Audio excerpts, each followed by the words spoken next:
memupuk kesetiaan baik dari dirinya sendiri maupun juga kepada jemaat, di mana saya memperhatikan setiap kali beliau menyampaikan firman, setiap beliau berkhotbah di depan, beliau selalu menjunjung tinggi yang namanya kesetiaan. Beliau selalu mendorong jemaat, mengarahkan jemaat untuk tetap setia dalam mengikut Tuhan, untuk tetap setia dalam persekutuan dengan Tuhan, sehingga jemaat terus termotivasi, jemaat terus terdorong untuk setia di hadapan Tuhan. Yang ke-11, slide selanjutnya. Yang selanjutnya nomor 11 yaitu pemimpin memiliki empati terhadap orang lain. Empati merupakan kemampuan untuk ikut merasakan apa yang sedang dirasakan orang lain. Nah, kunci dari prinsip ini sendiri adalah kasih yang setia dan empati. Di sini artinya bahwa saya sedikit menjelaskan bahwa simpati dan empati itu hampir sama, tetapi ada sedikit perbedaan. Di mana empati itu lebih kepada action atau tindakan yang ia lakukan. Dan saya mengambil contoh dari seorang tokoh pendiri Yayasan Tangan Pengharapan, yaitu Ibu Henny Kristianus. Ketika saya membaca biografi beliau, di situ dikatakan bahwa beliau itu dahulu sebelum ia membangun yayasan ini, dia tinggal di Australia bersama suaminya, dan di situ ia juga memiliki pekerjaan yang tetap. Namun ketika dia berkunjung ke Indonesia, kembali ke Indonesia, dia tergerak hatinya untuk berbelas kasihan kepada anak-anak Indonesia yang saat itu kurang memiliki pendidikan yang bagus, memiliki pendidikan yang memuaskan begitu. Jadi beliau, Ibu Henny ini sendiri berketetapan di mana dia bukan hanya sekedar memiliki rasa kasihan, tetapi dia bertindak gitu. Dia melakukan suatu tindakan yang sangat mulia di mana dia membangun sebuah yayasan yang mungkin saat ini sudah banyak dikenal orang, dan banyak juga anak-anak yang tertolong berkat yayasan yang beliau dirikan. Yang ke-12 yaitu pemimpin menjaga nuraninya tetap jernih. Kepemimpinan yang baik itu bergantung pada karakter, dan karakter yang benar serta lurus bergantung pada nurani yang sehat. Pengertian nurani adalah suatu sistem isyarat bahwa sejak lahir memberi tanda bahaya jika orang yang bersangkutan melakukan sesuatu kekeliruan. Artinya di sini bahwa ketika kita sebagai seorang pemimpin melanggar apa yang dianggap benar, melanggar aturan atau apapun itu yang tidak sesuai dengan apa yang telah ditetapkan, aturan yang telah ditetapkan, maka nurani kita ini akan memunculkan suatu sinyal yang memberi tanda bahwa itu salah, sinyal yang memberi tanda bahwa itu bukanlah hal yang baik. Dan di sini saya mengambil contoh dari diri saya sendiri. Kita tahu pemimpin itu bukan hanya memimpin suatu lembaga atau organisasi, tetapi setiap kita adalah pemimpin, di mana setiap kita adalah pemimpin bagi diri kita sendiri. Dan di sini saya merenungkan poin yang ke-12 ini, yaitu menjaga nuraninya tetap jernih. Sedikit cerita di mana ketika saya itu sensitif jika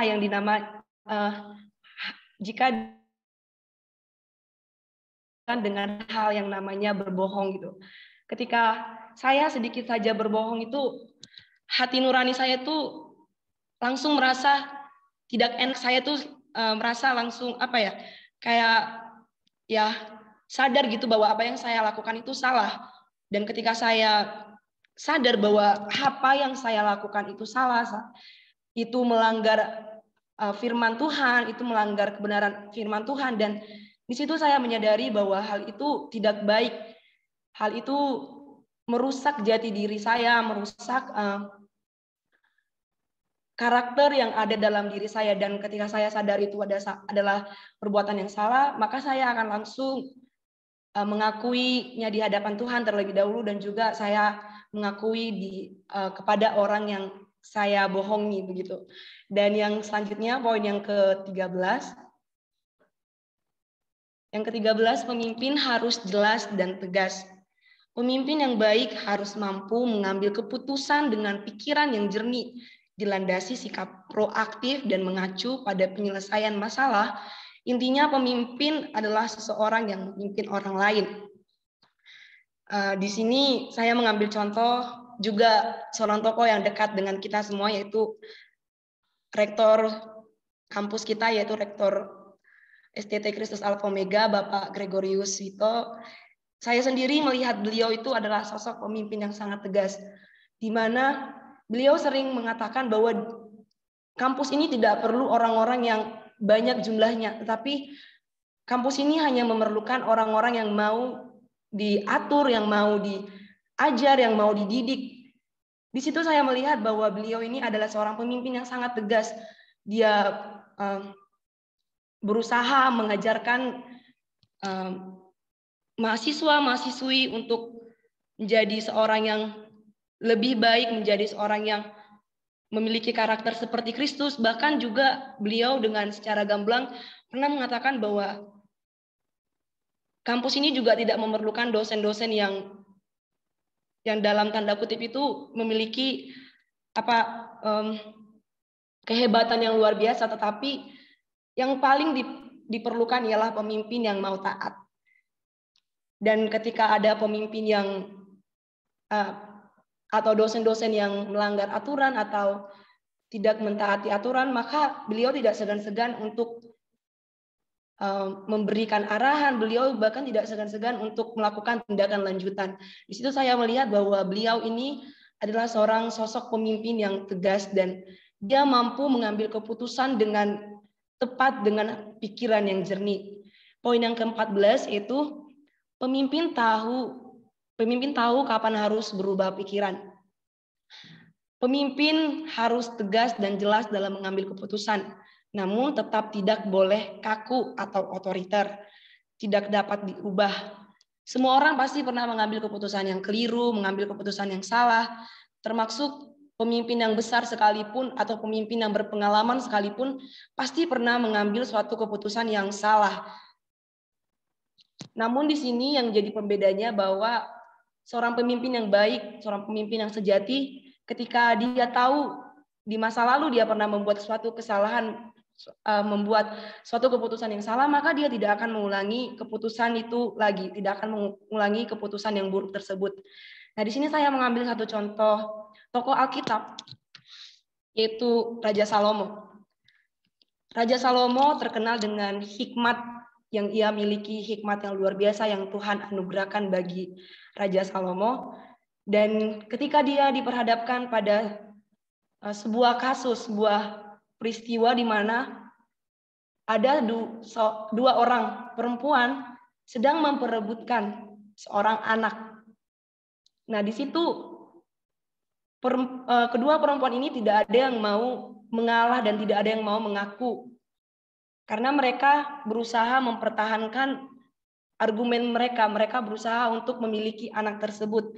Namun dengan hikmat, dengan tegas, Salomo dapat mengambil sebuah keputusan yang benar dan tepat. Di mana Salomo, kita tahu bahwa Salomo dengan hikmatnya dia saat itu ingin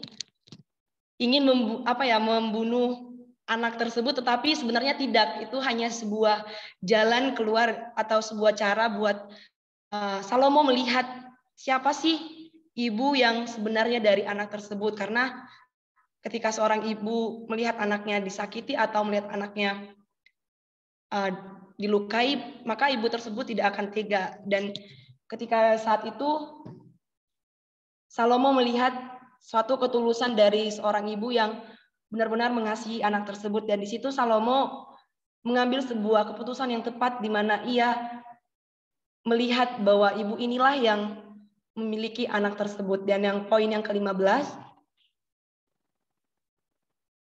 Yang ke-15 itu pemimpin tidak menyalahgunakan kewenangannya. Sifat-sifat terbaik dari kepemimpinan Paulus terlihat jelas seperti kesetiaan, empati, belas kasihan, kelemah lembutan, komunikasi yang jelas, dan kejujuran yang tulus. Hal ini jugalah yang perlu untuk diaplikasikan bagi setiap pemimpin-pemimpin agar tidak menyalahgunakan wewenang yang ia miliki. Kembali saya mengambil satu contoh Alkitab, yaitu Yusuf. Yusuf merupakan seorang pemimpin yang menurut saya dia itu tidak menyalahgunakan kewenangan yang dia miliki. Pada satu peristiwa ketika Yusuf ada di rumah Potifar, di situ Potifar sendiri telah menyerahkan hak kuasa atas seluruh isi rumah Potifar saat itu. Bahkan Yusuf diberi kepercayaan saat itu berada di rumah Potifar, dan ketika diperhadapkan dengan satu kasus di mana istri dari Potifar berusaha untuk menggoda Yusuf, berusaha untuk membawa Yusuf zina, di situ Yusuf menunjukkan tindakan yang benar. Dia tidak menyalahgunakan kuasa yang diberikan oleh Potifar, dia tidak menyalahgunakan wewenang yang telah dimiliki oleh Yusuf saat itu. Dengan tegas dan dengan kebenaran yang ia tahu tentang firman Tuhan, dia menolak dan dia berani berkata tidak kepada istri dari Potifar. Yang ke-16, pemimpin tidak meninggalkan perannya di saat ada tentangan dari pihak lain. Prinsip ini menunjukkan meskipun ada tantangan yang menghadang, namun seorang pemimpin tidak boleh meninggalkan perannya sekalipun berkaitan dengan orang-orang yang dipimpinnya. Artinya bahwa kita tahu bahwa seorang pemimpin pasti tidak luput dari yang namanya tantangan, atau dari yang namanya masalah, dari yang namanya kritikan, atau apapun itu yang berusaha menjatuhkan pemimpin tersebut. Dan di sini, di poin yang ke-16 ini menyatakan bahwa pemimpin tidak boleh meninggalkan perannya di saat ada tantangan dari pihak lain. Dan saya mengambil contoh, yaitu Bapak Presiden Jokowi. Saya mengambil contoh beliau karena saya melihat bahwa beliau ini seorang pemimpin yang sangat tanggung jawab ya terhadap perannya sebagai presiden di negara kita.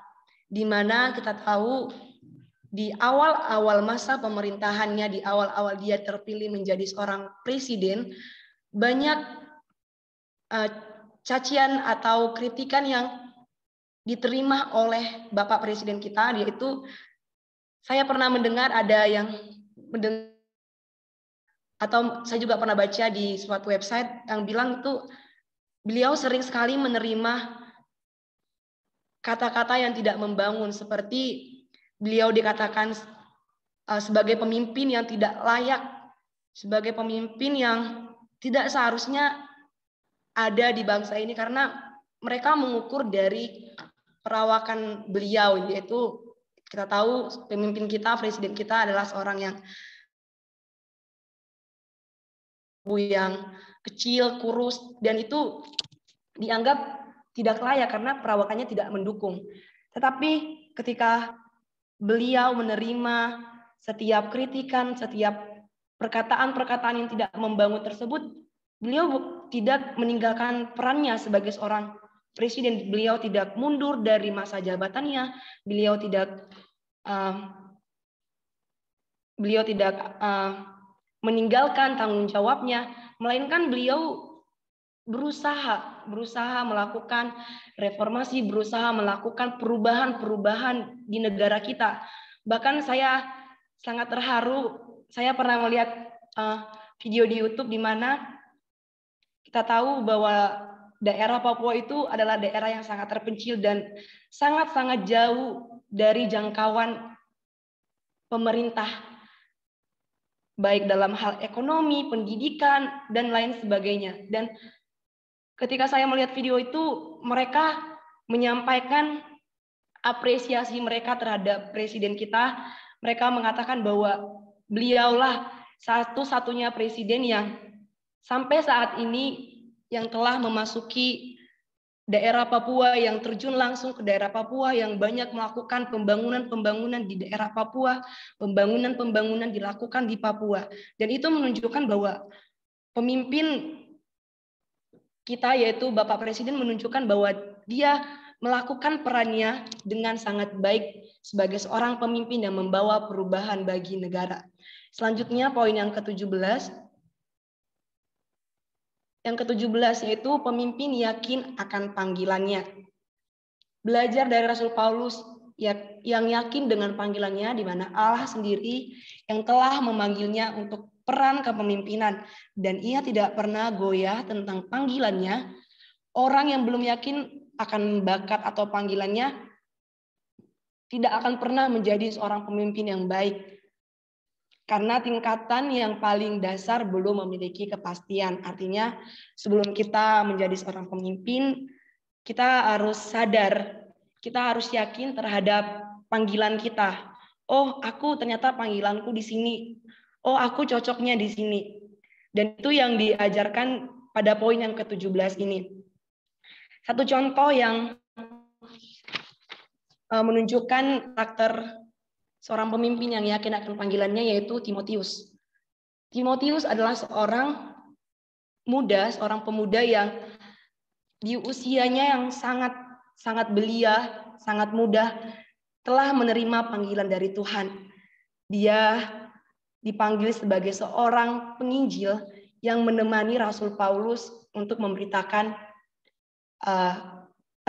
kabar baik, memberitakan tentang Yesus saat itu. Dan di situ jika kita melihat bahwa usianya masih muda dan dia itu pasti memiliki masa depan yang masih panjang, perjalanan yang masih panjang, tetapi dengan yakin ketika Tuhan telah memanggilnya, dengan yakin dia mengikuti panggilan yang ia terima, dan dengan yakin juga ia menjalankan panggilan yang ia terima dari Tuhan. Begitu juga buat kita semua, buat saya sendiri juga, sebelum kita menjadi seorang pemimpin yang hebat di luar sana, pemimpin gereja, sebagai gembala, penginjil, atau apapun itu yang Tuhan beri masing-masing kepada kita, panggilan masing-masing kepada kita, kita harus terlebih dahulu yakin atas panggilan kita.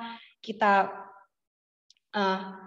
berdoa supaya panggilan kita semakin teguh di dalam Tuhan, karena yakin terhadap panggilan merupakan dasar yang paling utama untuk kita menjadi seorang pemimpin yang sejati.